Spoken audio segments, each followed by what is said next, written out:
Assalamu alaikum kids. Today we are going to perform an EPL activity, turning the pages of book. Today I will show you how to turn pages one by one. Okay. Turn from the right hand side corner. Okay, like this. You have to use your index finger like this. In this way you have to turn the pages. You have to turn without folding.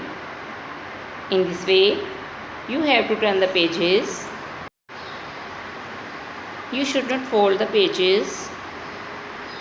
In this way, you have to turn the pages. Students, you should turn only one page at the time. Okay, thank you. Allah Hafiz.